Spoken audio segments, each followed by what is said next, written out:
সংবাদ সবাইকে স্বাগত জানাচ্ছি। আমি ফিরোজ তোহা। শুরুতেই সংবাদ শিরোনাম। বাংলাদেশের সর্বশেষ গুরুত্বপূর্ণ আপডেট সংবাদে আপনাকে স্বাগত। শুরুতেই সংবাদ শিরোনাম, পরে বিস্তারিত। শুরুতেই জানিয়ে দিব, পোশাক শিল্পের অস্থিরতা কাটছে না। গাজীপুর আশুলিয়ায় বন্ধ 250 কারখানা। শ্রমিকদের দাবি দেওয়া মেনে নেওয়ার পরেও পোশাক খাতের শ্রম অসন্তোষ নিয়ন্ত্রণে আসছে না। শ্রমিকদের প্রায় সব দাবি মেনে নেওয়ার পরও নতুন নতুন দাবি সামনে আনা হচ্ছে। টানা 13তম দিনের মতো গতকাল আশুলিয়া এবং গাজীপুরের বিভিন্ন কারখানায় কাজ না করে বিক্ষোভ করেছে শ্রমিকেরা। এ অবস্থায় পরিস্থিতি কোন দিকে যায় এখনো কিছু বলা যাচ্ছে না। এরপর জানিয়ে দিব, যেমন খুশি তেমন খাও সিন্ডিকেট ডেসকোতে। রাজধানীর বিস্তৃত এলাকা জুড়ে বিদ্যুৎ সরবরাহতে নিয়োজিত প্রতিষ্ঠান Dhaka electric supply company DESCO. বছরের পর বছর ধরে চলছে দেদারসে লুটপাট। অবাস্তব প্রকল্প গ্রহণ, প্রকল্প ব্যয় কয়েকগুণ বৃদ্ধি, নিয়োগের ক্ষেত্রে চরম আত্মীয়করণ, দুর্বল ব্যাংকে ফিক্সড ডিপোজিট করে টাকা আত্মসাৎ করা, কেনাকাটায় অতিরিক্ত ব্যয়, অপ্রয়োজনীয় বিদেশ ভ্রমণ সহ এহেন কোনো অবৈধ কাজ নেই যা এই ডেসকো কোম্পানি করে না। ডেসকোর পরিচালক নিজেই যেমন খুশি তেমন খাও নীতি গ্রহণ করেছেন, অর্থাৎ যার যত টাকা লাগে, যার যত অর্থ সম্পদ লাগে সবকিছু ডেসকো থেকে লুটপাট করে খাও, দেশের মানুষের অর্থ সম্পদ লুটপাট করে খাও, এমন নীতি গ্রহণ করেছেন। এ বিষয়ে গুরুত্বপূর্ণ সংবাদ জানাবো, সঙ্গেই থাকুন। এদিকে ইটও ঘুষ নেন পবার ইউএনও। গ্রাম থেকে চাচাতো ভাইকে এনে প্রায় কোটি টাকার কাজ করাছেন রাজশাহীর পবা উপজেলা নির্বাহী কর্মকর্তা ইউএনও আবু সালে মোহাম্মদ হাসনাত। এর মধ্যে আশ্রয়ন প্রকল্পের 30টি বাড়ি নির্মাণ করাচ্ছেন 91,50,000 টাকা ব্যয়। এছাড়াও ডরমিটরি এবং শিল্পকলা একাডেমি অফিস সংস্কারের কাজও করছেন ইউএনও। এদিকে ঘরগুলো নির্মাণের ইট একটি ভাটায় পুকুর কাটতে দেওয়ার জন্য ঘুষ নেওয়া হয়েছে বলে অভিযোগ পাওয়া গেছে তিনি একটি ইটও ঘুষ খান, অর্থাৎ মাত্র 10 টাকার সমপরিমাণ অর্থ তিনি ঘুষ নিয়ে থাকেন। এবারে জানাবো, ছাত্র আন্দোলনে নিহত এবং আহতর সংখ্যা জানালো স্বাস্থ্য মন্ত্রণালয়। স্বাস্থ্য ও পরিবার কল্যাণ মন্ত্রণালয়ের সিনিয়র সচিব এম.এ. আকমাল হোসেন আজাদ বলেছেন, সাম্প্রতিক ছাত্র জনতার অভ্যুত্থানে দেশের বিভিন্ন স্থানে আহত ব্যক্তিদের চিকিৎসা এবং শহীদ পরিবারের সহায়তা প্রদানের উদ্দেশ্যে একটি নীতিমালা প্রণয়ন করা হয়েছে। তিনি বলেছেন, আমরা ইতিমধ্যেই প্রায় 700 জনের বেশি মানুষ নিহত এবং 19,000 জনের বেশি আহত ব্যক্তিদের তালিকা প্রকাশ করেছি। জানিয়ে দিব, বাংলাদেশের কোন বিষয়টিকে প্রাধান্য দেবে মার্কিন যুক্তরাষ্ট্র, জানালো যুক্তরাষ্ট্র। যুক্তরাষ্ট্রের আসন্ন উচ্চ পর্যায়ের প্রতিনিধি দল বাংলাদেশের অর্থনৈতিক প্রবৃদ্ধি, আর্থিক স্থিতিশীলতা এবং উন্নয়ন চাহিদা সহায়তার উপর ওয়াশিংটনের দৃষ্টি নিবদ্ধ করেছে।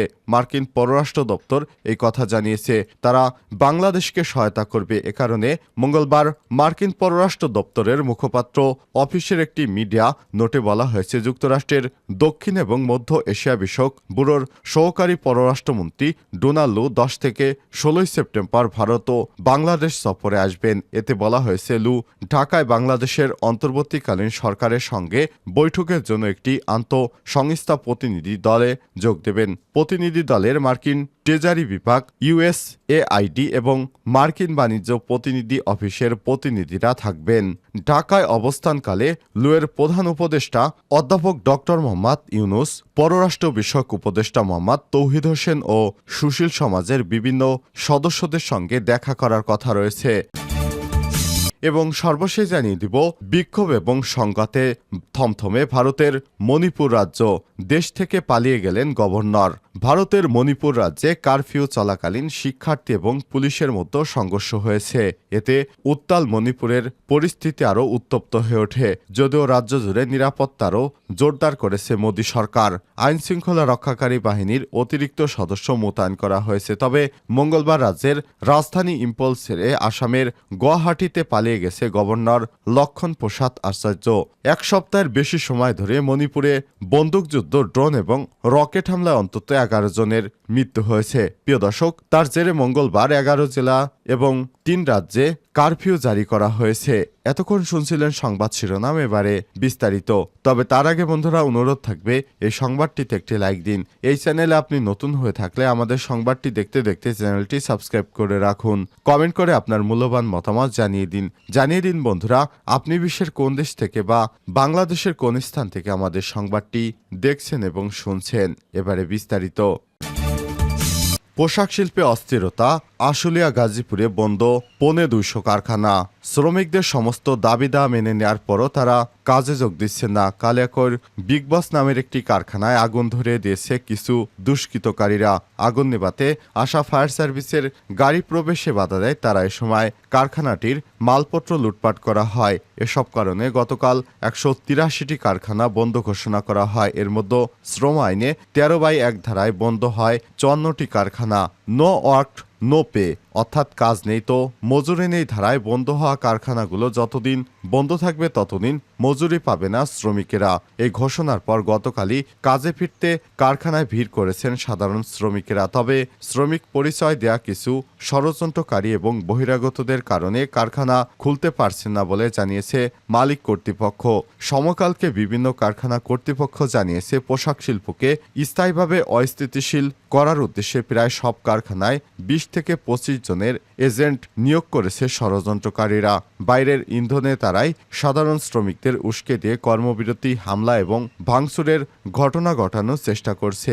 শিল্প অধ্যুষিত এলাকায় পোশাক কারখানায় বিক্ষোভ, ভাঙচুরের ঘটনায় গোটা এলাকা এখন আতঙ্ক তৈরি হয়েছে। সতর্কতা হিসেবে অনেকেই ভবনে বড় করে ব্যানার লেখা হয়েছে, ইহা পোশাক কারখানা না হয়। এরকম ব্যানার পোশাক বহির্ভূত অন্যায় শিল্প কারখানায়ও ঝুলতে দেখা গেছে। এদিকে গতকাল পরিস্থিতি আরও খারাপ হওয়ার পরিপ্রেক্ষিতে তৈরি পোশাক খাতের রপ্তানিকারক উদ্যোক্তাদের সঙ্গে জরুরি বৈঠকে বসেন শ্রম উপদেষ্টা আসিফ মাহমুদ সজীব ভুঁইয়া। শ্রম অসন্তোষের পেছনে প্রকৃত ঘটনা জানতে সরকারের পক্ষ থেকে একটি কমিটি গঠনের ঘোষণা দেন তিনি। সার্বিক পরিস্থিতি নিয়ে তৈরি পোশাক রপ্তানিকারক উদ্যোক্তাদের সংগঠন বিজিএমই এর সভাপতি খন্দকার রফিকুল ইসলাম সমকালকে বলেছেন, সরকার কিংবা উদ্যোক্তা বা বিজিএমই সব পক্ষই পরিস্থিতি স্বাভাবিক করতে আপ্রাণ চেষ্টা করছে। 2-1 দিনের মধ্যেই পরিস্থিতি স্বাভাবিক অবস্থায় ফিরবে বলে আশা প্রকাশ করেছেন তিনি। 13/1 ধারায় কারখানা বন্ধ রাখার বিষয়ে তিনি জানান, শ্রমিকেরা মজুরি থেকে বঞ্চিত হোক এটা তারা চান না, কারণ শ্রমিকদের বুঝিয়ে শুনিয়ে কাজে ফেরানোর চেষ্টা করছেন তারা।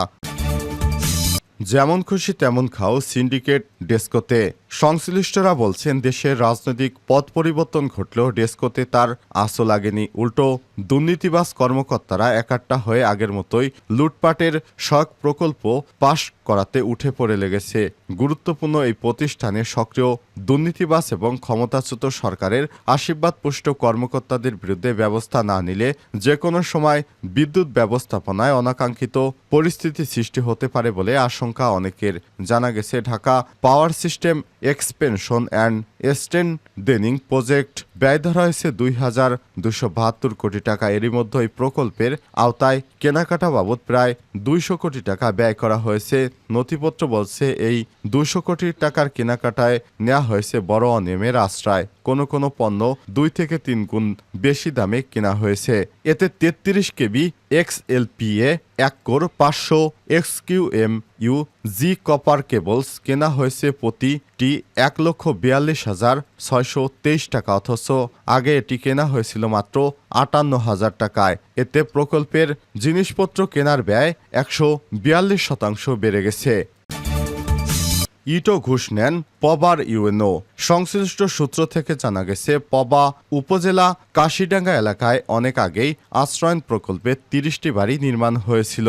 ঘরগুলো ছিল টিন দিয়ে তৈরি। এগুলো বসবাসের অনুপযোগী হয় ইট দিয়ে বাড়ি তৈরির প্রকল্প গ্রহণ করে কোটি কোটি টাকা হাতিয়ে নিয়েছেন তিনি। সরেজমিনে গিয়ে দেখা যায়, পিলারের উপরে অংশে শুধু একটি করে রড দেখা যাচ্ছে। স্থানীয়রা জানান, পিলারের নিচে পুটিং ঢালাই দেওয়ার নিয়ম থাকলেও সেটি করা হয়নি। এভাবে সরকারি কাজে অনিয়ম দুর্নীতির মাধ্যমে উপজেলা প্রশাসনের একাধিক কর্মকর্তা কর্মচারীরা ঘুষ নিয়ে এই প্রকল্পের জন্য 30টি ঘর নির্মাণের জন্য ইটও ঘুষ নিয়েছেন বলে এবং হয়রানি করেছেন বলে স্থানীয়রা অভিযোগ করেছে। আন্দোলনে নিহত এবং আহতের সংখ্যা জানালো স্বাস্থ্য মন্ত্রণালয়। শেখ হাসিনা সরকারের পতনের সময় বাংলাদেশের বিভিন্ন হাসপাতালে লাশের সংখ্যা এবং আহতের সংখ্যার তালিকা প্রকাশ করেছে স্বাস্থ্য মন্ত্রণালয়। নিহতদের প্রাথমিক একটি তালিকা মন্ত্রণালয় দাখিল করেছে। ইতিমধ্যে আমরা 700 জনেরও বেশি নিহত এবং 19,000 জনের বেশি আহতের তালিকা পেয়েছি। তবে এই তালিকা সম্পন্ন হয়নি, অর্থাৎ মৃত এবং আহতের সংখ্যা আরও বাড়বে। এ সময় তিনি আরও বলেন, ঢাকা মেডিকেল কলেজ সহ 13টি হাসপাতালে আহত ছাত্রদের জরুরি চিকিৎসার ব্যবস্থা করা হয়েছে। যারা গুরুতর আহত হয়েছেন, বিশেষ করে চোখে আঘাত পেয়ে দৃষ্টিশক্তি হারিয়েছেন বা অঙ্গহানি ঘটেছে, তাদের চিকিৎসার জন্য বিদেশ থেকে বিশেষজ্ঞ মেডিকেল টিম আনার উদ্যোগ চলছে। এছাড়াও যাদের দেশে চিকিৎসা সম্ভব হচ্ছে না, তাদের বিদেশে পাঠানোর ব্যবস্থা করা হচ্ছে।